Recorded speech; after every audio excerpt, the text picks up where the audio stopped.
Blizzard could ban GDKP runs.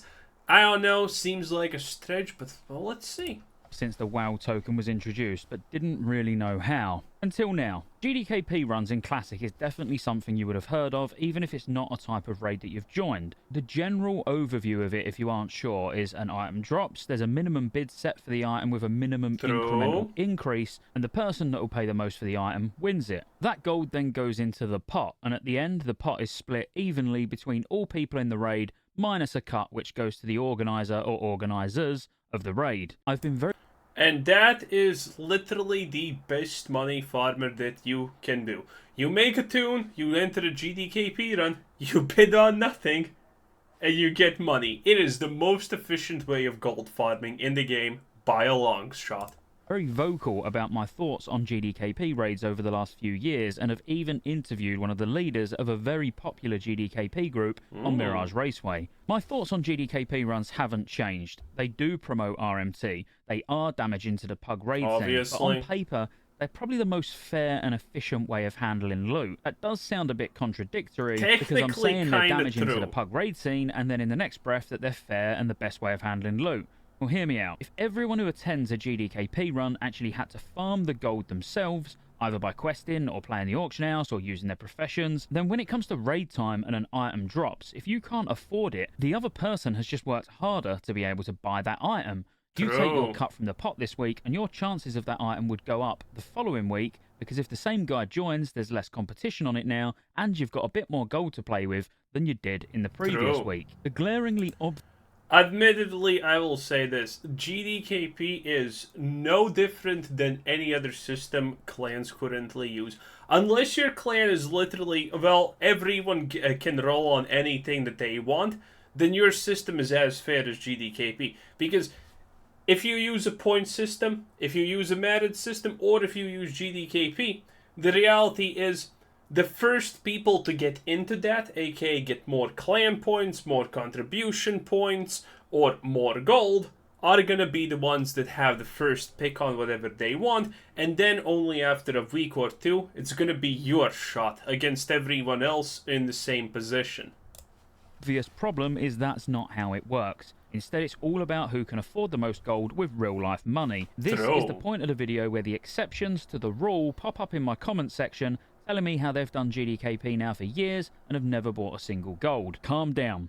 I believe you. But what I also believe is the gold you've been taking from the pot every week, somewhere along the line, was paid for from a dodgy website. 100%. Back in TBC, they changed how instance groups worked, which I'm sure you remember, to completely put a stop to boosting. There were many reasons for this happening, but I still firmly believe the biggest part of this was the RMT, which by the way means real money trade or trade-in if you weren't sure. They even mention RMT specifically in the post back in TBC when they were implementing the dungeon change. But the basics of even that change were people would just buy gold to fund their way to level 70 in slave pens and shadow labs instead of actually leveling. It did have a knock-on effect where less people were doing dungeons normally, there were less people in the open world questing, there was tons of spam in trade chat advertising boosts, and other side effects which I'm sure I've not even thought of to mention in this video. But ultimately, the only real reason to actually make the change that they did was it was encouraging people to go and buy gold from websites and then use it to skip essentially to the end of the game. Now, they did this even though it was having no negative impact on the amount of money they were making, and when I say they, I mean Blizzard. In fact, they were probably making more from it because it meant you could have a second account just being sat boosted while you're on your main account carrying on about your business. Now, what is Blizzard's stance on GDKP raids? Well, you have to remember they're not new. There may be more of them now, but here is what they thought of GDKP raids all the way back in 2010. They said GDKP is not a support method of loot distribution. This player-driven form of looting is not currently prohibited. Please note the word currently. But players participate at their own risk. If you believe a scam has taken place, you're welcome to report it and we'll investigate your claims, taking what actions we deem... Of course, Blizzard will investigate your claims. Wishful thinking. Appropriate based on the violations of our policies that are verified. The point of looking back at that post was the fact that Blizzard, even in 2010, were well aware of GDKPs and how they work, and probably the sort of corrupted side of GDKPs where it, is heavily RMT based. But they had no plans on making any changes. The whole point of... I I like GDKPs. I'm just gonna say that GDKPs are actually the best thing ever because it works essentially real simple. You go in there, you have no gold, you come out of there having enough gold to bid the next time and get like 1 or 2 items that you want. And yeah, you're probably not exactly gonna get the literally most sought after items, but you're still gonna get a huge cut from those most sought items because of these real world trade abusers. And, well, that means that you can probably with that gold go into a GDKP the next week and buy everything under the top 1% of most of wanted items in the game. And honestly, that's a super fast way to gear. It's actually insane. Of that post was actually people being scammed out of gold. They were complaining on the forum saying, like, you know, the person who was in charge of the pot just logged off and we never saw him again. I must admit, I've not heard of that happening in Classic, but, you know, I don't talk to every person that's ever done a GDKP. So like I say, they've always been aware of the system and even its potential issues, but never changed it. Now, if we think about this logically, the existence of GDKPs is partly due to how easy the content is in RAF. It's quite easily puggable with a decent amount of organisation, but unfortunately, it's the kind of organisation you only really see in GDKP raids. We had a discussion on Discord about this last night, and the fact that we see a shift come in Cataclysm Classic, where the content is significantly harder to a more retail style of RMT, which is guilds carrying a handful of people through the content for a fixed price, and they get a set amount of loot should the loot drop that they want. That may not be the case. It still may be rife with GDKPs, but obviously, if you've been watching me stream on kick.com/ScottyJ, what a great way to get it in, you'd see that I've even been doing some of the raid content recently in Kata, and normal is as hard as heroic is currently, or hard mode is currently in RAF. Yep. But there would always be a way to use real life money to buy items, so there's no real way to eliminate this ability at all. It just won't happen. But it does actually make it harder to do because there won't be the sheer amount of boost runs versus GDKP runs that we see now. And that does make a lot of sense to do, by the way. The moment the difficulty level of entry gets boosted just by a fraction of percent, you already see a drop-off of people wanting to do that. The higher the complexity of entry, the better it is. This is why when I did GDKPs in Classic, there was never a problem with wipes. There was never a problem with almost anything at all, ever. Because the only people who entered GDKPs were people who did know what they were doing. And in a lot of cases, GDKP runs had the rule if you're a literal moron, guess what? You're not getting a cut at the end, dude. Good luck. Now, I feel like that's a decent outline on the GDKP system in Classic as a whole, so why am I making this video? Well, I woke up this morning feeling pretty bloody good about myself. I stayed up late last night streaming, I joined a weekly GDKP hosted by my NA guild on Mancrick, face rolled through TOGC and ended up with a reasonable cut at the end of just under 25k. Now, I'm not really doing GDKPs for gear. My pre-star was on his 5.2k gear score. That's fine. Nice. I'm happy with that. I don't need any upgrades to go into ICC. I'm not the sort of person sat with hundreds... You know when GDKP becomes bad, though? When the only people joining GDKP are the people who want money? Because people who have nothing to gain from a raid will join GDKP raids because they want the money. And at the end of Classic, I remember when there were GDKP raids, for example, Zul'Gurub, where the pot ended up being literally nothing. Because the only people in that GDKP run, and the only people who join GDKP and runs in general for that thing, were people who literally did not need a single piece of gear. Which I was one of them, obviously, because money's good and whatnot. But yeah, that's the literal only downside of a GDKP run, if you can imagine that. Hundreds of thousands of gold, so I'll never be able to buy the big boy items like Reign of the Dead, and it's just my ult, so I do the GDKP more for fun than anything else. So it doesn't really matter to me about the items. What does matter to me though is taking that gold cut and using at least half of the earnings on game time. I've been doing this each week for the last few weeks, and it wasn't until I really thought about it that it dawned on me. I redeemed tokens on both my NA and EU account after the raid last night, and when you use the Why would you play NA if you can play EU. Are you mad? Wow, who plays with Americans if you're not forced to play with Americans? Token, it tells you when your next sub payment's due.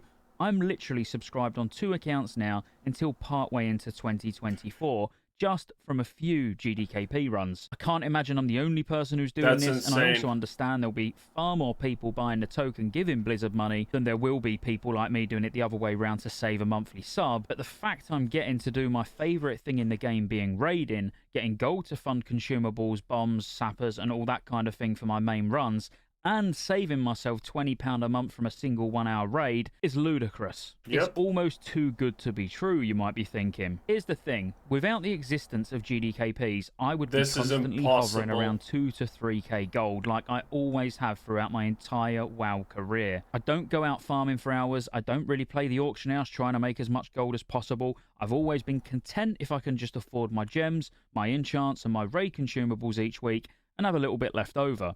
That is enough for me. So having the gold to buy WoW tokens for game time would just be out of the question without the existence of GDKPs. This is all hopefully by now starting to paint a nice picture of what the point of this video is. But one last point before we move on. RMT is of course rife in every GDKP, and you would think the addition of the WoW token and in every game and everything that exists would make that worse. But I actually truly believe it hasn't had an effect at all. I haven't seen a massive rise in the cost of items from pre-token to post-token, and you know why that is? The people that were buying gold before are still buying gold now from exactly the same places, and the people who wasn't buying gold before are not now buying gold just because the token's there. They're still not buying gold. And when I say the people... Well, some of them are, but yeah, the idea here is that, you know, it's a super small percent.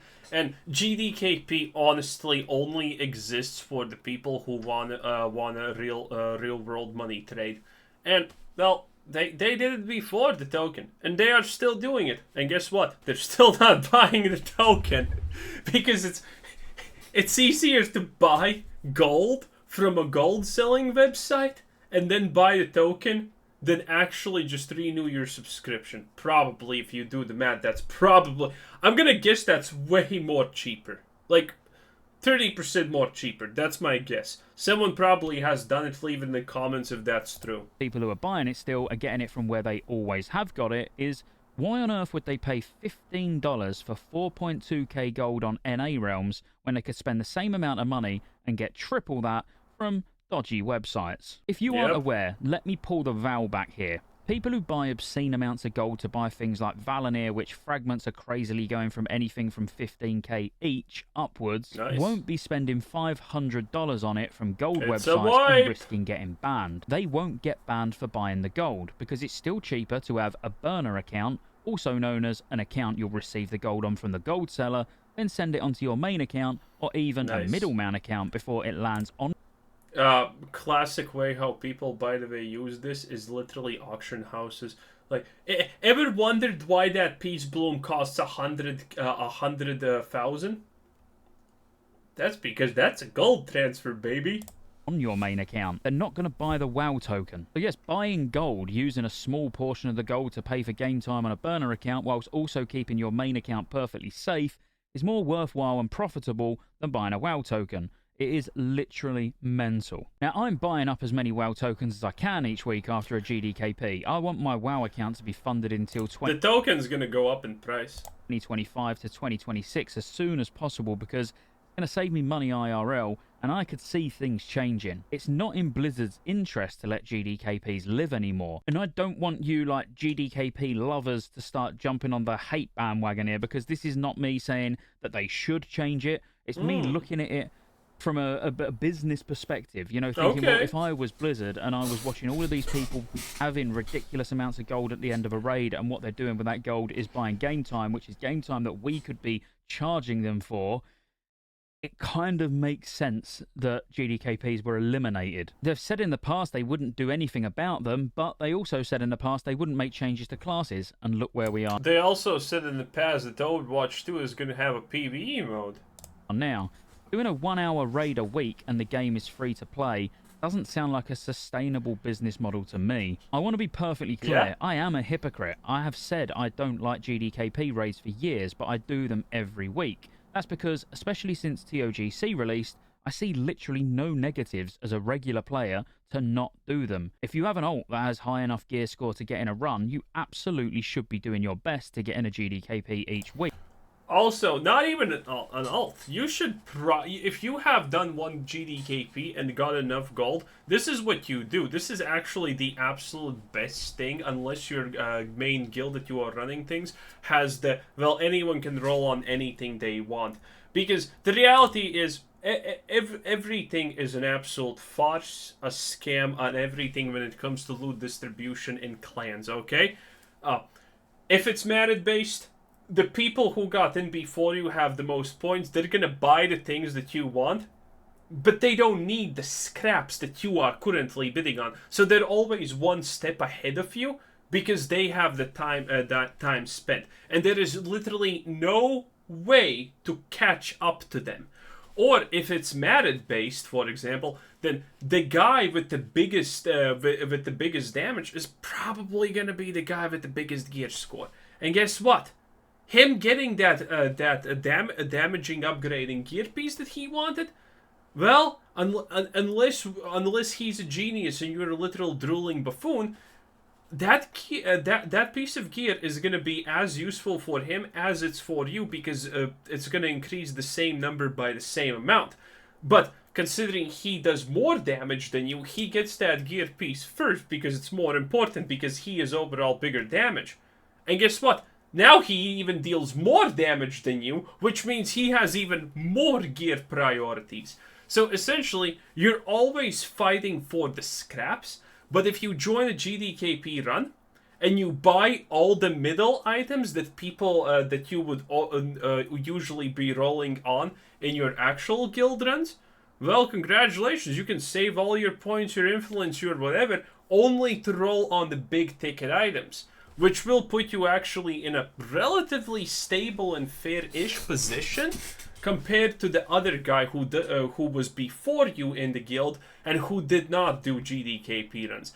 GDKP runs are literally catch-up mechanics in rigged guild making. Week to just use that ult to pay for your game time. It's absolutely mental to not do that, but how many people need to be doing it before Blizzard are like, okay guys, that's it. GDKPs are banned. This I do not know, but it is something I can kind of see coming. Any trading a massive amounts of gold or using the add-on for GDKP runs will be punished. I can just see them doing something because, like I say, it's not in our interest for them to do something, but it's definitely in theirs. And let's face it, if they was to get rid of them now and blame RMT for the primary reason of it being banned, we would see straight through it. It's obvious it's because of the WoW token, but I, for one, would at least understand their motivations. They are a business at the end of the day, and their ability to make profit means bigger development teams, more cash flow to work on new projects, and ultimately... That's flat out not true, by the way. That's a cope. Give us a better experience. That is you may a be sat there thinking, well, there must be some people who do GDKPs buying the WoW token. Yeah, there probably is, and you're probably right. But using the NA WoW token again as an example, it's 4.2k. That is so much of an insignificant amount of gold for $15. Wow. That won't even get you a Trophy of the Crusade in a GDKP run. An item that in our main runs, 4 weeks into TOGC, we can't even give away. We see trophies going for around 12k. You'd need to spend $45 on a 245 piece of gear. You can get lucky and get in VOA, or even get a chest crafted of the same item level. And that's just a trophy for around $45. Good luck getting Death's Choice or Rain, where they're going for 150,000 gold, and you're getting your gold just from WoW tokens. It's just kind of obvious that's not where people are getting these. Also, by the way, at some point in GDKPs, you are actually able to get their big shot items. Because either one of two things happens. Either you join those big shot groups, and there's literally like 3 people who have real money traded literally thousands, and I'm not kidding, thousands, because that's how you get 1 million pots, you know? You get into one of those groups where two people for who literally real money is not an obstacle, aka a lot of people, honestly, who spend a lot of time playing World of Warcraft currently. Well, you're coming out with a 1 million pot, and congratulations. You luck out, join a little bit less of a less known group or something like that, and that million is getting you those big ticket items. that you would otherwise not be able to get at all. My point is essentially is this: if you game GDKP properly, you are 100% coming out the winner without any real money investment. You're coming out with game time, you're coming out with the best gear, you're coming out with literally everything. These massive amounts of gold. The people who buy WoW tokens are actually people like me before doing GDKPs. So I mean, before I just started doing these weekly when TOGC launched, I'd never done GDKPs, but I had bought tokens. Someone who's lazy and just wants a quick 4k gold to tide me over for another couple of months of consumables and gems and stuff like that. I'm being 100% open and honest here. I would and did buy tokens for exactly that. When we was in a pug on EU, I bought 2 WoW tokens just to buy the mammoth mount so everyone could buy water because we didn't have a mage. I could have just gone and bought the water from a vendor and then traded it out, you know, in hindsight, but gin and tonic is a hell of a thing. The point is Blizzard will still make plenty of money from the WoW token, but with far less people having the ability to buy game time should they implement barriers to GDKP raids. So a change here at some point I kinda see being inevitable. Will there still be people sat on huge amounts of gold and never having to pay their sub? Sure there will be. Yeah. But unless those people all of a sudden turn into the nicest people on Earth and start handing out free gold to everyone in Dalaran, there'll be nowhere near the ease of redistribution of that gold to 24 other people. If Blizzard was to make a change, everyone will focus on the negatives. The fact that they can't make easy gold anymore, or can't just go and buy 100k gold and buy whatever items they want in a week. But there are positives that would come out of it. The people who don't do GDKPs because they don't like them or refuse to buy gold or whatever their reasons actually are, we'll have a larger pool of players to pug with. Soft reserve runs would be more popular again, and actually, that's probably my favourite form of a pug loot system. And it would actually even keep people playing. People who have complained in comments on YouTube videos right here on this channel, saying they've quit because they can't find pugs, because they don't want to do GDKP runs, there would be more people playing the game, possibly, with GDKPs not existing. Don't get me wrong, I do believe the whole not being able to find normal groups is a bit of an exaggeration, because I've been in plenty of non-GDKP runs, even in the last couple of weeks. But like I said right at the start, you never get the level of organisation in a normal pug of which you do in a GDKP run, because gold and essentially real-life money is on the line in that raid. So what do you think? Will Blizzard make a change to GDKPs eventually to ensure they can continue to line their own pocket, or will they ride it out until Cataclysm, where I see a small decline in GDKPs anyway? Do you enjoy GDKP runs? Would you rather they was in the game, out the game? Do you think they have a positive effect on the game, a negative effect on the game? Any of your thoughts in the comments below. And you haven't got to agree with me, like most of you don't normally agree with me, because all I do is just do a short video giving you my feelings, my points of view on a topic. And this is quite a spicy one, because there'll be a die-hard group of people that love GDKP runs, and then there'll be another group of people that... I like GDKP runs when I did them, because I could literally game them, and I always came out the winner no matter what the situation. But I don't think... If they got deleted and yeeted, I wouldn't be that mad, you know? That hate GDKP. Because GDKP doesn't have any social aspect, and I do see World of Warcraft as something that you honestly should join a guild and be social about it, at least slightly, because it is fun. It is fun. The best times playing World of Warcraft for me have not been finally getting that item that I really wanted, because it doesn't matter. I'm gonna forget about its existence in like 5 minutes anyway. But it's been a good situations with a good guild, you know? Just having a good time and getting the item on top of it. Now that's a little bit better in my opinion, but for each their own at the same time. Runs. So this sort of video is never going to please anyone. I've just tried to lay out the facts, and that's it. How, if they didn't exist, Blizzard absolutely would make more money. The fact that they are heavily RMT driven, which if anybody tells me that they're not in the comments, you have got to be having a laugh. So as always, like, subscribe, make sure you do smash that like button. Well, anyway, that was Scott. I can't pronounce it. Anyway, this was Quizzer Sid saying thanks for watching. Subscribe if you haven't already. Have a nice day. Bye-bye.